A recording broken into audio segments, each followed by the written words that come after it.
Hello বন্ধুরা, welcome back to the channel. আশা করছি তোমরা সকলে খুব খুব খুব ভালো আছো আর আমরাও খুব ভালো আছি। যারা নতুন আমার চ্যানেল দেখছো তাদেরকে জানাই আমার চ্যানেলে অনেক স্বাগত আরও একবার। আর আজকে হচ্ছে মানডে, আজকে 14th অফ মার্চ। তো এখন বাজে সন্ধে 7টা, বাজেনি, পুরো 7টা বাজতে 5। আমি এখন থেকে ভিডিওটা স্টার্ট করছি। ভাবলাম আজকের ইভিনিং থেকে যা যা করবো তোমাদের সঙ্গে সেগুলো শেয়ার করি। আর আমি না গতকাল মায়ের কাছে গেছিলাম, তো মায়ের কাছ থেকে একটুখানি রেস্ট নিয়ে এসেছি। আর ওখানে আর কিছু তেমন শ্যুট করিনি।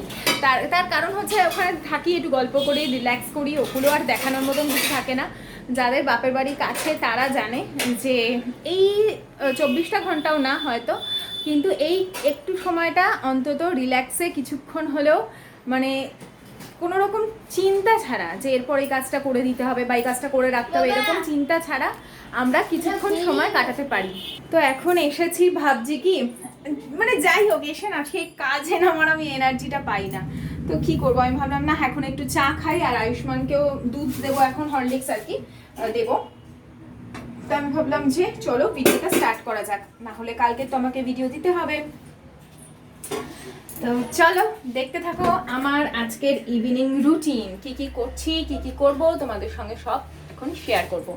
আর এই যে সিলিন্ডারের নটটা অন করে নিলাম, কারণ আমি যখনই আমার কাজ হয়ে যায় আমি সিলিন্ডারটা অফ করে দিই, এবং কাজ বাইরে বেরোনো আগে আমি সবসময় সিলিন্ডার অফ করে বেরোই, তোমরা দেখেছো। আর এমনি ঘরেও তাই, দুপুরবেলা যখন আমার রান্নাবান্না কমপ্লিট হয়ে যায় আমি সিলিন্ডারটা অফ করে দিই। আবার ধরো অফ করে দিয়েছি, তাও বিকেলের দিকে বাইরে বেরোবো, আমি তাও আবার চেক করে নিই। এটা ভীষণভাবে দরকার। আমি বরাবর প্রথম থেকে, যবে থেকে তোমাদের সঙ্গে ভিডিও শেয়ার করছি, আমি তবে থেকে এই কথাটা আমার বিভিন্ন ভিডিওর মাধ্যমে তোমাদেরকে বলে এসেছি। কারণ আমরা মেয়েরা ম্যাক্সিমাম টাইমে কিচেনে থাকি, আর তাই ভীষণ এই সেফটিগুলো দরকার। আগে আমার ওই বারান্দাটা তো একদম খোলামেলা ছিল, তবুও আমি একটা সেফ ছিলাম। এখন তো পুরোই বদ্ধ না, মানে কি বলবো, খুবই সাবধানে থাকতে হয় আমাকে। একটা যদি অ্যাটলিস্ট একটা যদি জানালা থাকতো তবুও। তো চলো আপাতত তো চা খাই, আয়ুষ্মানকেও হরলিক্স করে দিই। তো চলো ভিডিওটা দেখতে থাকো।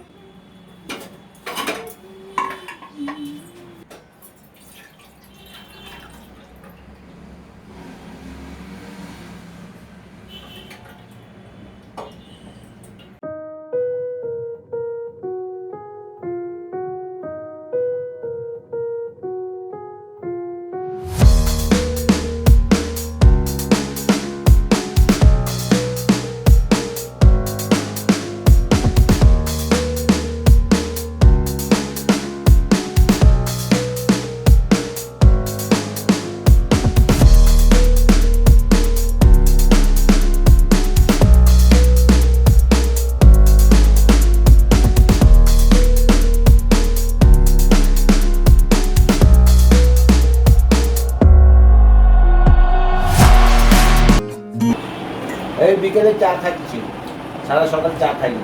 বউ না থাকলে কি করে চা খাবে বলো? সেটা বলো, সেটা বলতে হবে না। না চাইলে নিশ্চয়ই দেবে। ও বেলা করে ঘুম থেকে উঠেছে, সকালে চা খাওয়া তখন হয়ে গেছে কি এরকমই পাবো না। যদিও দেরি করে ওঠে তখন তো আর দেওয়ার জায়গাও থাকে না। Accessories and they'll clean the paint option. The paint window opens up. Let us look at the different. আর আগামীকাল যে এক্সাম, সেটা হচ্ছে আয়ুষ্মানের কাছে সব থেকে টাফ যেই সাবজেক্টটা মনে হয় সেটা হচ্ছে কম্পিউটার। বলে যেহেতু এতদিন প্র্যাকটিক্যাল হয়নি, প্র্যাকটিক্যাল হলে হয়তো এতটা টাফ লাগতো না, আর আমার ঘরেও কম্পিউটার নেই, সেই জন্য টার্মগুলো ভীষণ কঠিন বলে মনে হয়। আয়ুষ্মানকে বেশ কিছুক্ষণ পড়িয়ে নিয়েছি, কম্পিউটার আছে, কালকে ওর এক্সাম। তো পড়িয়ে এখন একটু দোকানে যাব, দুধ আনবো। আর আজকে না রাতে দই পাতবো, কালকে সকালে ঘরে পাতা দই দিয়ে খাবো। অনেক দিন দই রুটি খাই না, তো কালকে সকালে ঘরে পাতা দই থাকবে। রুটি দিয়ে না খাই, ভাত দিয়েও পরে খাওয়া যাবে, তো এরকমই ইচ্ছা আছে। তো চলো যাই, এসে তারপরে ঘরের সমস্ত কাজকর্ম করব। রুটি করতে হবে খালি, কারণ আমার তরকারি আছে ফ্রিজে, তো আমার তরকারি তেমন কিছু করতে হবে না, খালি রুটি করতে হবে। আর ঘরে যা যা কাজকর্ম করব চলো দেখতে থাকো।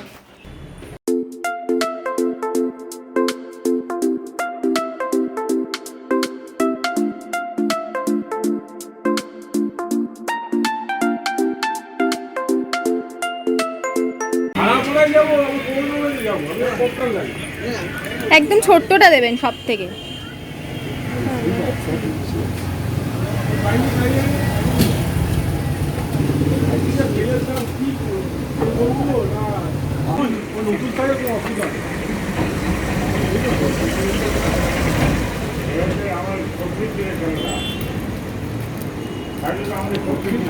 শুধু নেমেছি। বলছি দাদা এই জল সমেতে দিয়ে দেবো? না না, দৌড়াতে আসছে একটা। হ্যাপি আয়ুষ্মান, হ্যাঁ, কি কি মাছ কিনলে বলো? আমি কিনলাম হচ্ছে একটা ক্রোকোডাইল, যেটা ক্রোকোডাইল মানে ওইটা না, কিন্তু ক্রোকোডাইল মানে হচ্ছিল ফিশ। আর দুটো মলি। হ্যাঁ, দুটো মলি।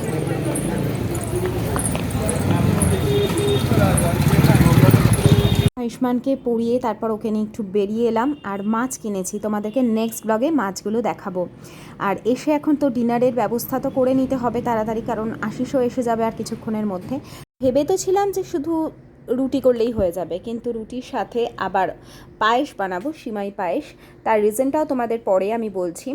আমাকে অনেকেই এখনও প্রত্যেক দিনই বলতে গেলে কমেন্ট আসে একটা না একটা, যে আমি আটা কিভাবে মাখি, আমি কি উষ্ণ গরম জল দিয়ে মাখি না গরম জল দিয়ে মাখি, বা আমি কি মেখে রেখে দিই। আমি কিন্তু কিছুই করি না। হ্যাঁ, মেখে আমি কিছুক্ষণের জন্য রেস্ট করতে রেখে দিই, অন্তত যদি 10-15 মিনিটও রাখা যায় তাহলেও অনেক হয়। আর আমি একদম নর্মাল যে জল, আমাদের নর্মাল ওয়াটার টেম্পারেচারে, নর্মাল টেম্পারেচারের যে জল, সেটা দিয়ে আমি কিন্তু আটা মেখে নিই। ব্যাস মেখে অন্তত 10-15 মিনিট রেস্ট করতে রেখে দিই, যাতে আটাটা ভালোভাবে ফুলে ওঠে, আর সিম্পল রুটি করে নিই। আশিস জানে না যে আমরা ওই মাছ নিয়ে এসেছি। এই মাছগুলো থাকবে না গো। আমরা জেনেই এনেছি, আমরা জেনেই এনেছি, না জেনে আনিনি, জিজ্ঞেস করেছি তারপরেই এনেছি। ক্রোকোডাইলটা দেখেছো?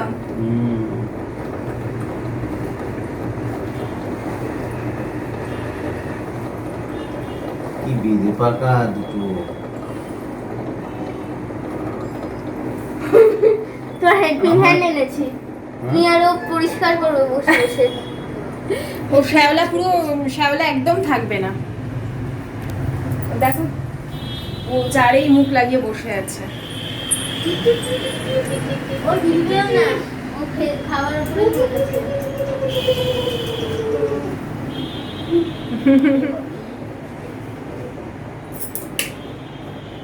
কেমন লাগছে? অফিস গেছিলে? অফিস কি গো? দারুণ এদিকে। লাগছে, ভালো হয়েছে, খুব সুন্দর।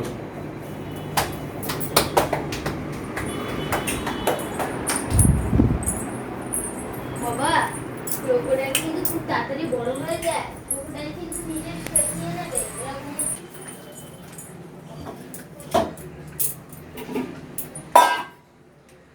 আজকে আমার এক সাবস্ক্রাইবার দিদি বলেছে যে গরম তাওয়া, বা অনেক সময় উনি দেখেছেন যে আমি গ্যাসের গরম বার্নারগুলো নিয়ে গরমে, মানে গরমটা নিয়েই সানাসি করে ধরেই ধুয়ে নিই। তো আমাকে আসলে অনেক সাবস্ক্রাইবাররাই বলেছিলেন যে গরম জিনিস যদি আমি সঙ্গে সঙ্গে ধুই তাহলে কালো যে দাগ সেটা উঠে যায়। তো আমি সেই হিসেবেই কিন্তু ধুতাম।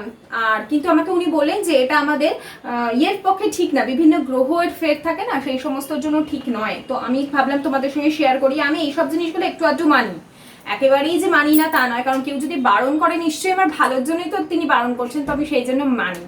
তো তোমাদের সঙ্গে শেয়ার করলাম আমি এই জিনিসটা। ওই জন্য গরম চাটুটা আমি রেখে দিয়েছি, এটা এখন ধোবো না, পরে ঠান্ডা হয়ে গেলে ধোবো।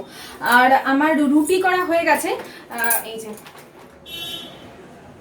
গরম গরম রুটি করে এখানেই ঢেকে রেখে দিয়েছি, ক্যাসারোলে আর রাখিনি। এখন দুধটা বসাবো, আমি একটু সিমাই পায়েস করবো। আসলে আমাদের না চিলি চিকেন আছে, তো চিলি চিকেনটা আমাদের হয়ে যাবে, কিন্তু বাই চান্স যদি আয়ুষ্মান না খায় তো সিমাই পায়েসটা দিয়ে খেতে পারবে। আর রাতে একটু মিষ্টি হলে রুটির সাথে খাবারটা জমে। জানি সবসময় মিষ্টি খাওয়াটা উচিত নয়, তবে আমি খুব অল্প মিষ্টি দিয়ে করি, মানে যতটা দরকার আর কি। খুব অল্প দিলেও তো আবার পায়েস ভালো লাগবে না, তাই না? কাঁচিটা যেটা কোথায় রাখে, ছোট বোন আছে যারা জানে না, যদিও আমি বহুবার সিমাই পায়েস আমার চ্যানেলে শেয়ার করেছি। ভীষণ সিম্পল সহজ একদম সিমাই পায়েস বানানো, যে কোনো টাইমে কয়েক মিনিটের মধ্যে হয়ে যায়। তো আমি এখানে কড়াইয়ের মধ্যে নিয়ে নিলাম সামান্য পরিমাণে ঘি, চাইলে সাদা তেলেও করতে পারো, আমি একদম অল্প যেহেতু করছি ঘি দিলাম। আর দিয়ে দিয়েছি 2টো এলাচ, ছোটো এলাচ একটু থেতো করে দিয়েছি সামান্য। এরপরে আমার কাছে যে ভার্মিসেলিটা ছিল সেটা এখন ভেজে নেব লাল লাল করে। আর বলে যে এই ভার্মিসেলিগুলো নাকি ভাজাই থাকে, কিন্তু আমার তো কালার দেখে খুব একটা মনে হয় না, সাদা সাদা ফুটে থাকে, সেই জন্য আমি ভালো করে লাল করে ভেজে নিই। আর এটাকে এখন সুন্দর করে যতক্ষণ না একটা লালচে ভাব আসছে ততক্ষণ কিন্তু অল্প আঁচে ভাজতে হবে। অবশ্যই চেষ্টা করো অল্প আঁচে ভাজার, কিন্তু বেশি ভাজতে গেলে আবার কালো হয়ে যেতে পারে, পুড়ে যেতে পারে। আর এখানে আমি দুধ অ্যাড করে দিলাম যতটা পরিমাণ আমার দরকার, একটু বেশিই দিয়েছি, আমরা একটু পাতলা পাতলা সিমাই পায়েস খেতে ভালোবাসি। চিনি দিয়েছি, আর আমি এখানে কিন্তু অলরেডি কাজু কিশমিশ অ্যাড করে দিয়েছিলাম, আমার একদম এই জায়গাটা স্কিপ করে গেছে। আর এখানে ওই যে চিলি চিকেন ছিল সেটা গরম করে নেব। তারপরে এখানে দুধ বসিয়েছি গরম করতে। আমাদের তারপর ডিনার হয়ে গেছে, এখন আমি দই পাততে এসেছি। দুধের টেম্পারেচারটা থাকবে ঠিক আঙুল চোবালে বেশ গরমও লাগবে, আবার মানে রাখাও যাবে আঙুলটাকে, এরকম একটা গরম থাকবে। একদম ঠান্ডা করে দিলেও হবে না পুরোপুরি, আবার অনেক বেশি গরম থাকলেও কিন্তু দই সুন্দর বসবে না। তো এইরকম টেম্পারেচারে আমি দইয়ের সাজও রেখে, আর এই প্যাকেট দইটা কিন্তু কিনো, মিষ্টির দোকানে যে দইতে পাতা হয় সেটাতে আমি দেখেছি ঘরে পাতা দইটা ভীষণ টক হয়ে যায়। যদি অল্প টকের দই খেতে চাও তাহলে কিন্তু আমি বলবো এই প্যাকেট দইয়ে করো। আর আমি এখানে মাইক্রোওভেনে ঢেকে রেখে দেবো, মাইক্রোওভেন না থাকলেও কোনো অসুবিধা নেই, সিম্পল এখন যা গরম বাইরেই রেখে দিতে পারো, সুন্দর চাক বাঁধা দই তৈরি হবে। আর দইটা যদি একটু ঘন করে জাল দিতে পারো তো একদম মানে কি বলবো, মাখন যাকে বলে। আর এরপরে দেখো আমি এখানে আমন্ড ভিজিয়ে নিলাম ভালো করে ধুয়ে একবার, তারপরে আমি আমন্ডটাকে ভিজিয়ে রেখে দেবো কালকে সকালের জন্য। তো নিজের একটু হেলথকে নিজে যত্ন নেবো না, কে নেবে বলো, এগুলো একটু রাত্রিবেলা খাটাখাটনি করতে হয়। তো এই সবে কাজকর্ম কমপ্লিট হলো, ভাবলাম তোমাদের সঙ্গে বসে এখন আমি কথা বলি, কারণ আজ না গতকালের ভিডিওতে আমি একটা কোয়েশ্চেন পেয়েছিলাম, সেটার আনসার আমি আজকে দেব। অবশ্য যে ফ্রেন্ড আমাকে কোয়েশ্চেন করেছে সে আমার বহুদিনের সাবস্ক্রাইবার, এবং নানান ধরনের কমেন্ট সে বহুবার করেছে। আজকের নাম বহুদিনেরই সাবস্ক্রাইবার, তো লুসিস ব্লগস, তুমি কমেন্টটা করেছো। তুমি আগেও ভ্যালেন্টাইন্স ডের দিন যে কোয়েশ্চেনটা মানে তুমি কোয়েশ্চেনটা করেছিলে, আমি একদমই মানে মাথা থেকে বেরিয়ে গেছিলো যে তুমি কোন ভিডিওতে করেছো। আমার মাথায় ছিল কোয়েশ্চেনটা, কিন্তু কোন ভিডিওতে করেছো, তো আমি কোয়েশ্চেনটা পুরো নিয়ে তোমাকে আজকে কমেন্টের আনসারটা দেবো। আর যাদের মনে হবে যে বেশি পার্সোনাল কথা বলছি, প্লিজ তোমরা তারা এখান থেকে স্কিপ করে যাও, আর দেখো না। কারণ অনেকে এসে বলবে যে পুরো তুমি অনেক পার্সোনাল কথা বলে ফেলো। আমরা লাইফস্টাইল ব্লগার, আমরা চিন্তা করেই কথা বলি, প্রথমত যতটুকু বলা যায় পার্সোনাল ততটুকুই বলি। আর লাইফস্টাইল ব্লগার এছাড়াও গেমিং চ্যানেল, রোস্টিং, প্রত্যেকটার ইউটিউবের এক একটা পার্ট থাকে, ঠিক আছে। ইউটিউব আমাদেরকে এই অপশানগুলো দিয়ে থাকে ভিডিও বানিয়ে নিজেদের অর্থনৈতিকভাবে নিজেদের স্বাবলম্বী হওয়ার জন্য। আর শুধু আমাদের কেন, প্রত্যেককেই দিয়ে থাকে। তো আমরা এই প্ল্যাটফর্মগুলো ইউজ করে যতটা মার্জিতভাবে এবং কমিউনিটি গাইডলাইন মেনটেন করে আমরা ভিডিও বানাই। এবং আমরা এই বিষয়ে যথেষ্ট পড়াশোনা করি, কতটা কি করতে হয় না হয় আমরা খুব ভালোভাবে সেগুলো মেনটেন করেই করি, মানে যারা যারা আমরা ইউটিউব প্ল্যাটফর্মে আছি। তো যতটা আমার বলার আমি ততটা অবশ্যই বলবো, এমন কিছু বলবো না যাতে আমি কমিউনিটি গাইডলাইন মেনটেন না করে কথা বলি বা আমার দ্বারা কেউ আঘাত পায়। সম্পূর্ণ আমার ব্যক্তিগত মতামত, আমার ব্যক্তিগত জীবনযাত্রাকেই আমি আমার চ্যানেলে তুলে ধরি, কারণ এটা আমার ডেলি লাইফস্টাইলের চ্যানেল। ওকে।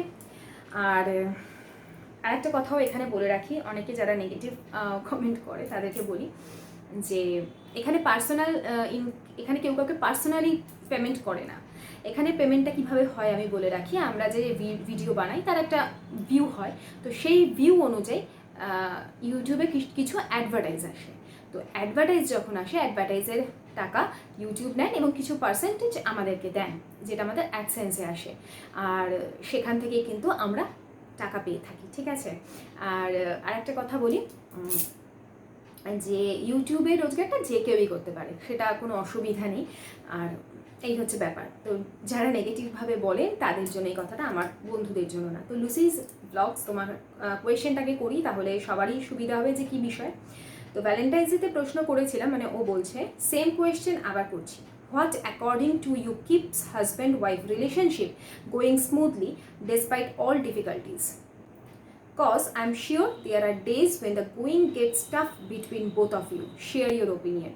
ও যেটা বলতে চাইছে বাংলায় একবার বলে দিই, যে সমস্ত ডিফিকাল্টিস কাটিয়ে কিভাবে হাজব্যান্ড এবং ওয়াইফের রিলেশনশিপটাকে স্মুথলি নিয়ে যাওয়া যায়, মানে আমার ওপিনিয়নটাও জানতে চাইছে সমস্ত ডিফিকাল্টিসকে পেরিয়ে। কারণ প্রত্যেক হাজব্যান্ড ওয়াইফের মধ্যেই তো কিছু না কিছু একটা স্টেজ আসে যে লাইফের আপস অ্যান্ড ডাউনস প্রত্যেকেই দেখতে মানে পায়। এবং এখন বর্তমান যুগে এতটাই সবাই নিজের প্রতি কনসার্ন। তো একটা কথা এখানে আমার মনে এলো, একটা সিনেমার ডায়লগই তো বলবো, যে স্যাক্রিফাইসের কথাটা আর কি, স্যাক্রিফাইস। এবারে স্যাক্রিফাইস করতে হয়, এরকম একটা সিনেমার, বুঝতে পারছো তো কোন সিনেমায় আর কি এটা ছিল। তো এখানে আমি স্যাক্রিফাইসের কথা বলতে হবে যে দু ক্ষেত্রেই স্যাক্রিফাইস করতে হয়। আমি প্রচুর স্যাক্রিফাইস করেছি, আমার হাজব্যান্ডও প্রচুর আমার জন্য স্যাক্রিফাইস করেছে, আর আমিও ওর জন্য প্রচুর স্যাক্রিফাইস করেছি। আমার হাজব্যান্ডের বেসিক কিছু জিনিস ছিল যেগুলো ও চায়নি আমি করি। তার মধ্যে 1 নম্বর ছিল চাকরি, যে আমি চাকরি করি ও একদমই চাইনি, যেটা আমি মেনে নিয়েছিলাম, প্রথম থেকেই মেনে নিয়েছিলাম। আরও অনেক কিছু ছিল, আমি মডার্ন ছিলাম, মডার্ন ড্রেস পরতাম, সেরকম লাইফস্টাইল আমি লিড করি, ছেড়ে দিয়েছিলাম। কারণ আমি তো ভালোবেসেছি, তো ভালোবাসার মানুষ যেটা চায় সেটা আমি ত্যাগ করে দিয়েছি। ও আমার জন্য অনেক কিছু ত্যাগ করেছে, আমার সম্মান সবসময় ও বজায় রেখেছে, এটা আমার কাছে অনেক। আমি যখন কোনোভাবে কষ্ট পেয়েছি, আঘাত পেয়েছি পারিবারিক দিক থেকে, ও আমার পাশে থেকেছে সবসময় পাশে থেকেছে এবং এখনও পাশে থাকে।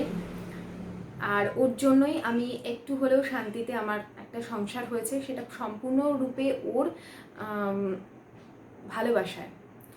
হয়তো ভালোবাসাটা পেয়েছি আমি ওর জন্য, এতটা স্যাক্রিফাইস করেছি, তাই জন্যই ভালোবাসা পেয়েছি। আর সত্যি কথা বলছি, ঘরের নিচে বসে এবং হাজব্যান্ড পাশে আছে এখনও পর্যন্ত। ও যেটা বলে আমি সেটাই শুনে চলি। ও যদি বলে এটা করো না তো করি না, ও যদি বলে এটা করো তো করো। এবার তোমরা বলবে কেন এরকম তুমি, কারণ আমি খুব ভালোবাসি হয়তো, তাই জন্য ওকে না বলবো এরকম জিনিসটা আমি করতে পারি না, আমার কষ্ট হয়। আর সেকেন্ড, ও আমাকে খুব ভালোবাসে, খুবই ভালোবাসে, কিন্তু একটু হলেও আমি ওকে বেশি ভালোবাসি। এটা হচ্ছে 1 নম্বর। আর ডিফিকাল্টিজ এসছে আমার লাইফে। ফার্স্ট অফ অল আমার ফিনান্সিয়ালি প্রচুর সমস্যা হয়েছিল বিয়ের পর। কারণ দেখো, আমি সত্যি কথা বলতে একটা সচ্ছল পরিবারের মেয়ে, আশুষও যথেষ্ট সচ্ছল পরিবারের ছেলে, এমন নয় যে ও কোনো ইয়েতে আছে ছিল, তা নয়, ও যথেষ্ট সচ্ছল পরিবারের ছেলে, কিন্তু আমরা দুজনে কেউই এস্টাবলিশ ছিলাম না। এবার যখন আমাদের নিজেরা যখন আমরা শক্ত না হয়ে একে অপরে বিয়ে করি, তখন নানা ধরনের মানুষের নানা রকম মন্তব্য উড়ে আসতেই পারে, কারণ ভুল আমরা করেছি, কষ্টও আমাদেরই সহ্য করতে হয়েছে। কিন্তু তখন আমার মনে হতো আমি যদি সব কিছু ছেড়ে ব্যাক করি, তাহলে আবার সেম সিচুয়েশন কোনো সময় না কোনো সময় আমার ক্রিয়েট হতে পারে। তাই আমি ভাবতাম এখানেই আমায় কাটাতে হবে, এবং এই সময়টাকে আমাকে সিচুয়েশনটা পাল্টে আমাকে ঠিক জায়গায় আসতে হবে। আমি কিন্তু এইটা চিন্তা করতাম, আমি সবসময় পজিটিভভাবে বলি না, আমি সবসময় ভিজুয়ালাইজ করি যে আমি ভালো আছি, আমি ভালো জায়গায় আছি, এইটা আমি সবসময় ভিজুয়ালাইজ করতাম। আমাকে দাঁড়াতে হবে যে কোনোভাবে, এইটা আমি ভীষণভাবে চাইতাম যে আমাদের দুজনকেই দাঁড়াতে হবে। তো 2008 থেকে 2011 পর্যন্ত প্রচণ্ড পরিমাণে ফিনান্সিয়াল কষ্ট গেছে আমার। তার মধ্যে আমি পড়াশোনা করেছি, এমন প্রেশার এসছে যে যাতে আমার পড়াশোনাটা বন্ধ হয়ে যায়, কিন্তু আমি অসীম ভগবানের কৃপা যে আমি পড়াশোনাটা বন্ধ করিনি। আর এই বাইরের কিছু চাপের ফলে আমাদের দুজনের মধ্যে একটু তো আধটু ক্ল্যাশ হতো, কিন্তু কেউ কাউকে ছেড়ে থাকার কথা ভাবিনি বলা ভুল, কিন্তু থাকতে পারিনি। হয়েছে এরকম সিচুয়েশান এসেছে, কিন্তু না পারিনি, দুজনকে কন্ট্রোল করেছি। আর কখনো ওই লেভেলে চলে যায়নি, একে অপরকে প্রচণ্ড পরিমাণে অপমান, ওইটা কোনোদিনও করিনি যে আর নানা ধরনের কথা তুলে অপমান করা, বা আমাকে ওর সাথে আর্গুমেন্টে জিততে হবে, বা ও কোনোদিন করিনি। বরঞ্চ আমি ওকে বললেও ও চুপ থাকে, বা ও যদি আমাকে খুব মাথা গরম হয়ে গেছে আমি চুপ থাকি, ঠিক আছে। এটা হচ্ছে সব থেকে বড় পয়েন্ট। হয়তো আবার সেই স্যাক্রিফাইসের কথাটাই আসবে, দুপক্ষকে কিছু কিছু স্যাক্রিফাইস করতে হয়, এটা হচ্ছে 1 নম্বর কথা। যদি তুমি আমি যদি রিলেশনশিপে থাকতে চাই, তো কিছু তো আমাকে স্যাক্রিফাইস করতেই হবে।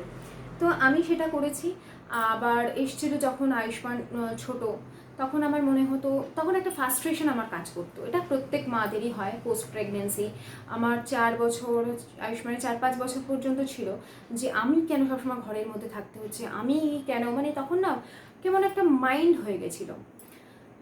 তো সেই সময় একটা হয়েছিল, মানে মনটা হয়ে থাকতো আমার তারপর আবার সেটা আমি কাটিয়ে উঠি ওর সহায়তায়। ও ভীষণভাবে আমাকে আগলায় এবং ভীষণভাবে সময় দেয় সেই মুহূর্তটা।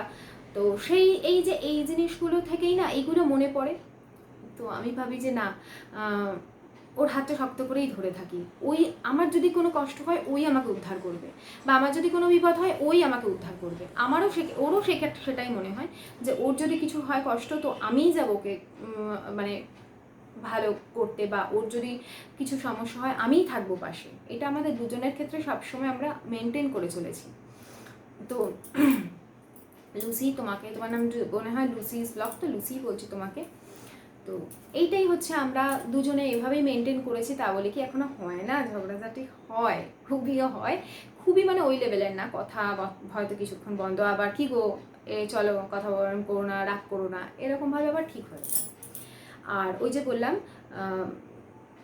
নতুনত্বটাকে বজায় রাখতে হবে দুজনের সম্পর্কের মধ্যেই। যে মাঝে মাঝে আমরা লেগে যাই, বা আয়ুষ্মানকে হয়তো আমার বাপের বাড়িতে রেখে দুজনে মিলে হাত ধরে কোথাও ঘুরে এলাম, ঠিক আছে, বাইকে করে ঘুরে এলাম, লং ড্রাইভে গেলাম, রেস্টুরেন্টে খেতে গেলাম, এমন গিল্টি মনে আনলে হবে না যে বাচ্চাকে রেখে এলাম, ওটা করলে হবে না। দুজনের মধ্যে একটা কোয়ালিটি টাইম কাটানো ভীষণ ইম্পর্টেন্ট সম্পর্কটাকে মজবুত রাখার জন্য। আর আমি জানি আমার বন্ধুরাও সবাই আমার বয়সী, আমার মতনই। তো তোমাদের হয় লাইফে আসে সময়, কিছু কিছু সময় আসে, আবার এরমও তো হয় যে একজন করছে আর একজনের পাশ থেকে আসছে না হয়তো সারা, হয়তো কোনো কারণ আছে, হয়তো তার কাজের এতটাই প্রেশার।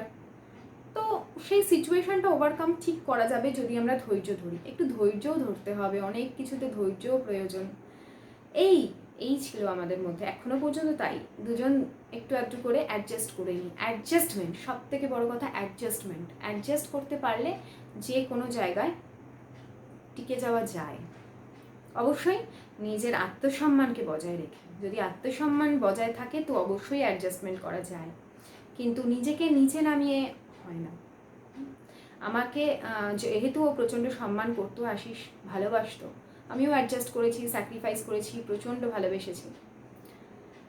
তো এটা হচ্ছে সম্পূর্ণরূপে আমার ওপিনিয়ন বন্ধুরা, আমার কাছ থেকে তোমরা জানতে চেয়েছো, তো তোমাদের দিলাম। প্লিজ কেউ হার্ট হলে আমি ক্ষমা চেয়ে নিচ্ছি, আমি কাউকে হার্ট করতে আসিনি, প্রত্যেকে ভালোবাসা দিতে এসেছি, প্রত্যেকে আমার ভালো বন্ধু। ইউটিউবের যত চ্যানেল আছে সবার বন্ধু আমি। আর কি বলবো, আজ পর্যন্ত এইটুকুই রাখছি। আবার দেখাবে তোমাদের সঙ্গে আগামীকাল থেকে। ততক্ষণ সবাই খুব ভালো থেকো, আনন্দে থেকো, সুস্থ থেকো, অলওয়েজ হাসি খুশি থেকো। আবার আসছি নতুন ব্লগ নিয়ে, ততক্ষণের জন্য টাটা, গুড নাইট, সায়োনারা।